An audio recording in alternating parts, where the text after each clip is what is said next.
I'm your host, Chris Voss, author of Never Split the Difference, Negotiating as If Your Life Depended on It, and former FBI hostage negotiator. And I'm giving people the third degree to find out about how they do business and what they look for. And today we got an extraordinary guy, Ryan Leslie, Grammy-nominated music producer, investor, and inventor, entrepreneur, all that stuff. And of all the things I could go on and on, one of the most important things to remember about Ryan Leslie is that he loves popcorn. Okay, I see you setting it up with some of the greatest stories never told, brother. The greatest stories ever told.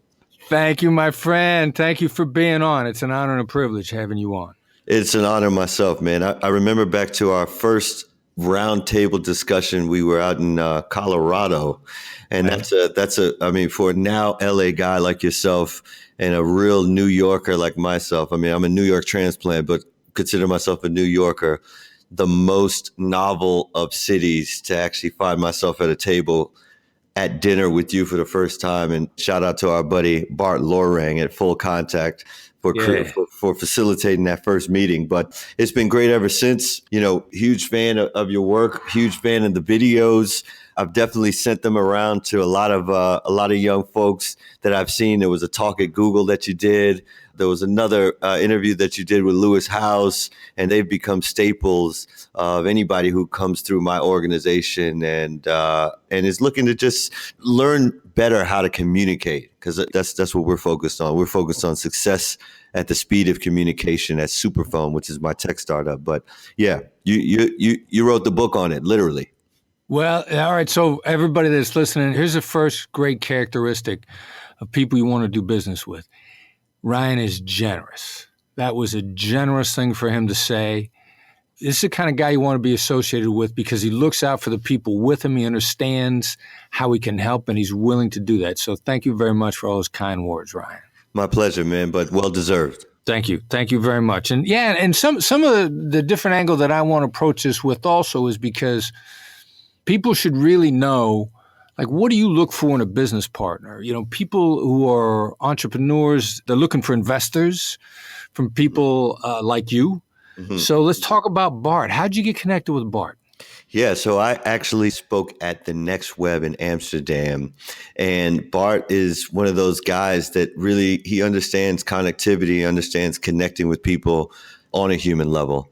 And so being out in Amsterdam, we both speaking at the same conference, he sent me an email and we caught up after my keynote and we just talked about, and Full Contact, just to give some context for everybody that's listening, Full Contact is an application that helps you have more complete contact records in your phone. So when you think about your phone and when you quickly just grab an email or you quickly just grab a phone number, Full Contact is really an application that helps you to fill in all the contextual information that you're missing when you meet someone for the first time. And that's both personally and professionally.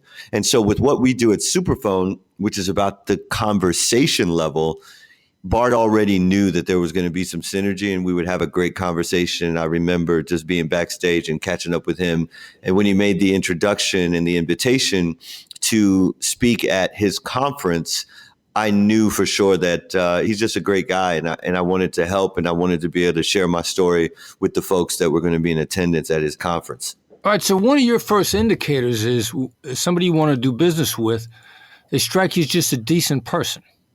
Absolutely. And I mean, listen, there's so many different people and so many different profiles of people in the world. So for me, it's also about that first interaction and that first, whether it's the first text, the first email, the first handshake, the first eye contact. And I think whether it's on a personal or professional level, I'm always looking for just my gut reaction. And I think that I always have a very positive gut reaction to someone who's going to be authentic and someone who is, for me, the gut check says authentic. It says genuine. It says truthful. It says transparent. And that's the way I want to live my life. Well, yeah. And I look back on Bart and you meet him, he's interested in you. I mean, he's not interested in telling you about himself.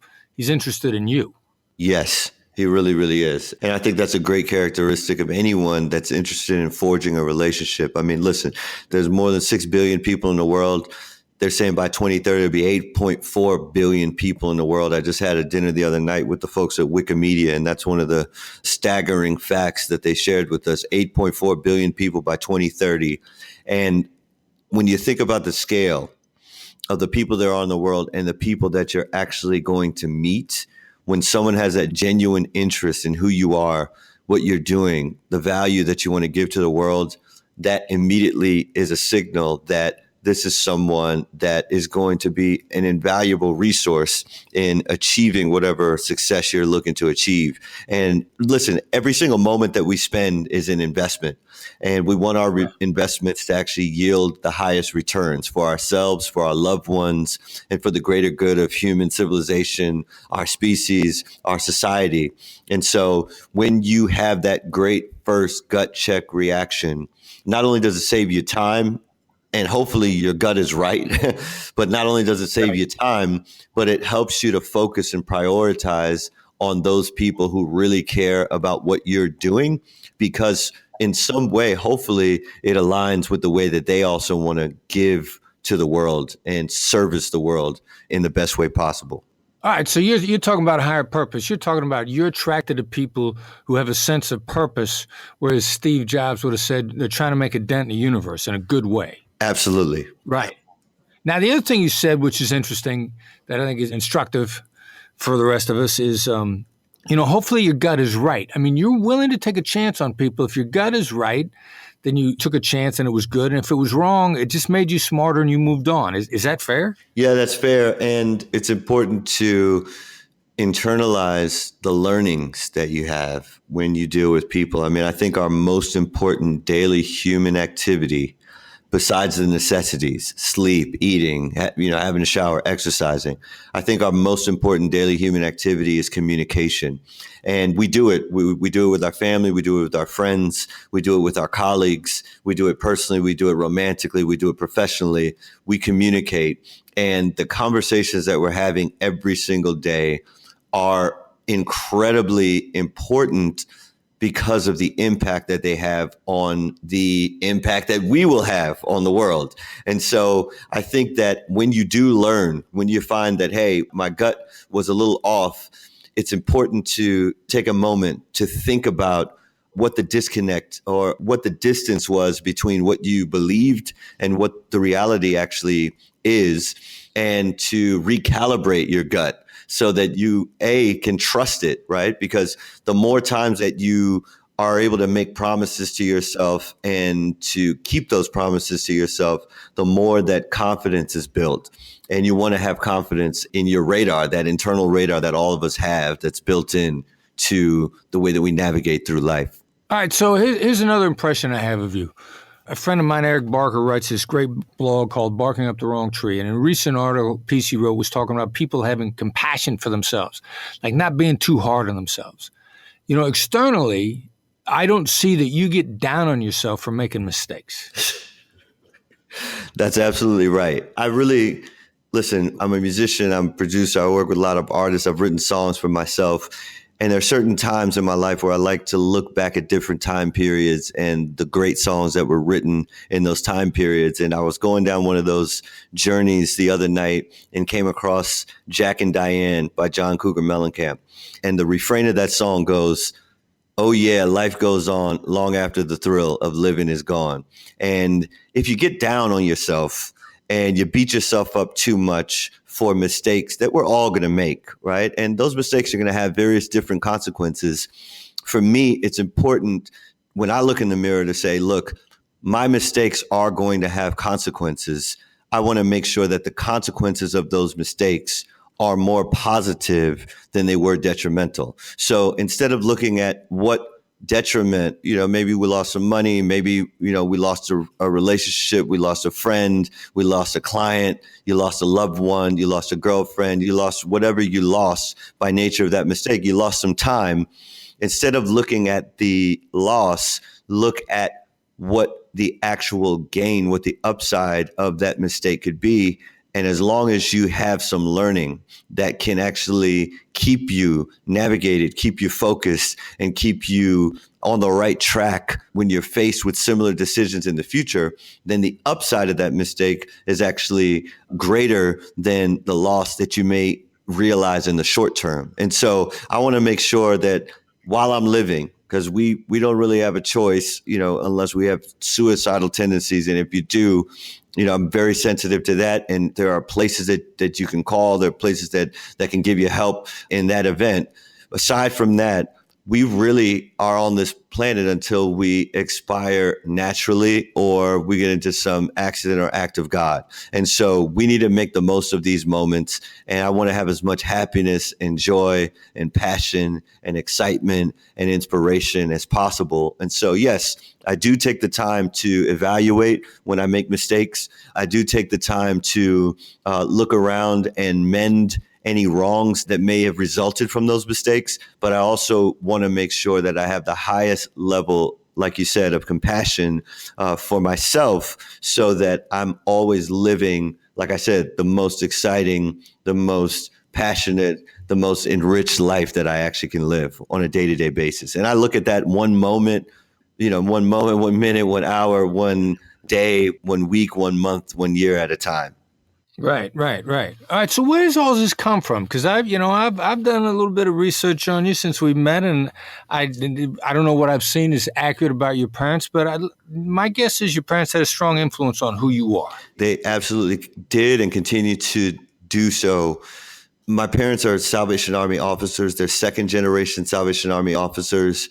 My grandparents on my mother's side, my grandfather, a Dutchman in Suriname, my grandmother from China, my grandparents on my father's side served in the Salvation Army in the Caribbean islands. And they went to officers training school. My parents in the United States in Atlanta, and the Salvation Army is organized like the military. We moved like military brats. And I went to high school for 3 years. And in those 3 years of high school, I went to 4 different high schools. No matter where we were, the consistent thread, the consistent theme, the consistent mantra was always sacrifice yourself in the service of others because the results are going to be incredibly rewarding. And so I've taken that with me, and I continue to watch my parents do this. They're doing incredible work in Arizona with the Salvation Army there. I was just there over the Christmas holiday, and, to see the determination. I mean, it's really, really, really inspirational, man. I see my parents, they serve literally thousands of people before they sit down for Christmas dinner. We've done this every single year. Thousands of people being served Christmas dinner before we as a family sat down and had our Christmas dinner. And I will say that they're absolutely right. The byproducts of that kind of service are incredibly rewarding. And I thank them immensely for the example that they've set for me and the leadership that they've given and continue to give in my life. I think that's awesome stuff. I mean, I'm a huge fan of the Salvation Army because my law enforcement days, first as a police officer, then FBI agent at certain natural disasters, Salvation Army showed up. Those guys got stuff done. They were a tremendous asset. I was at Salvation Army shows up at the Pentagon 9/11 attacks and the Pentagon rubble, and their support and the workers there and getting us through working through that process. So not just sacrificing people in the Salvation Army, not just sacrificing for the greater good, but they're also being their best self at the same time too, aren't they? Yes, absolutely. And I think when you give, you are your best self when you're in an attitude of giving. And I think that's literally in any exchange that I've ever seen. When you take that attitude of giving, what you're going to give, the type of service that you're going to give, the type of commitment and attentiveness you're going to give in a relationship, romantic relationship, business relationship, I believe that when you're in a mindset of giving, you're going to be at your best self. And this also sounds like a blue collar work ethic as well. Yeah, I mean, that's the work ethic I know. White collar, I assume would mean literally that, you put on your white shirt and your suit and you show up for work every day with your briefcase. I've lived a life that Fortunately, for me, it's the only life I know, and it's been a life of entrepreneurship, and that means that I got to get up and work for myself every day. And yeah, I mean, that's the mentality that I've seen. And so, starting in college, I was cleaning toilets for $12 an hour, and then I realized that that there was a different way that I could earn income. I started a barbershop when I was in college as well, and used that to subsidize all of my music pursuits. And eventually, once I understood that my real passion in my college years was to do music, I did everything that I could to teach myself the ropes, and then just went for it 100%. And even when I hit that moment where you really have to ask yourself, is it all worth it? I'm sitting there homeless, living basically in a garage behind a barbershop in Randolph, Massachusetts, and sneaking across the street to, steal crackers just so I could eat and sustain myself. It's a moment where you really look in the mirror and think, is this all worth it? Do you really love this career trajectory, this pathway, this passion? Does it burn bright with the kind of fervor that's necessary for you to continue to pursue? And that's the moment when you say, hey, look, I've hit rock bottom. The only way to go from here is up. And up I went. And in 2003, I caught my break in New York City. And yeah, I mean, I still approached every single day like a blue collar worker. I punched that time clock when I wake up, that virtual time clock. And I think there's a rap in one of my latest, on my latest album that said, I feel like a fugitive because I escaped my 9 to 5 and graduated to a 22. But my team eating, best believe we getting money too. So honestly, I think that kind of work ethic where you know that your time is valuable. And at least for me as an entrepreneur, I know that my time is ridiculously valuable to me. If I could pay myself to work, and I do pay myself to work, the income that I generate every single hour counts. And so I've taken a blue collar work ethic to entrepreneurialism, and it's worked out for me. All right. And let's go back because you said you caught your first break. Now, what a lot of everybody wants a break, right? But many times that break looks like hard work. I mean, show up, hard work, blue collar. Is that how you got that break? How does that break happen? Yes. I've actually evolved my ability to really pinpoint what a break actually means. And I think what a break actually means is that you can reduce the dependency on luck in the achievement of success by focusing and being intentional about building the right relationships. And so for me, wow, the first part of this puzzle was to build a skill set that I knew was valuable. And so that's very easy to do in music because you just listen to what's going on the radio. You A/B test those songs against what you're creating. And when you're able to create music and art that matches your taste level, and if you've got great taste in terms of like the greatest music that you consume, when you can make that kind of music that matches that taste level, then you know that you are competitively valuable. And because you're new, you also know that there's some arbitrage that can happen there because you're probably an undervalued resource. So I spent the first, I would say, chapter of my life making sure that I invested the time to become competitively valuable as a music producer. And then I think that the serendipity really happened because at the time, I never was able to listen to a podcast like this one where I could listen to someone who says, hey, you should be intentional about the relationships you're forging because each one of those relationships is a connection and a node that when cultivated intentionally can help you to accelerate your ideal of success. And you can accelerate your ideal of success without the crazy dependency on luck. So you can actually create what others may consider serendipity. For me in 2003, it really was serendipitous. A lawyer of mine caught wind of an opportunity for me to go and be an intern for a producer. That producer just happened to be working for Puff Daddy. The music that I was making, the part of my life that I could control, I knew was very, very competitive. Puffy heard that music.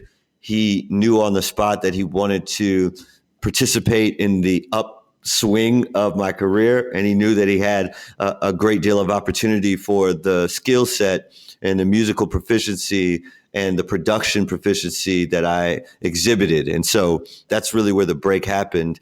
It took about 8 years to get to that point from 1998 to 2003. And during that time, like I said, I did hit rock bottom, if you will. And I think, eating dirt reminds you that you don't want to fall face first into the dirt again.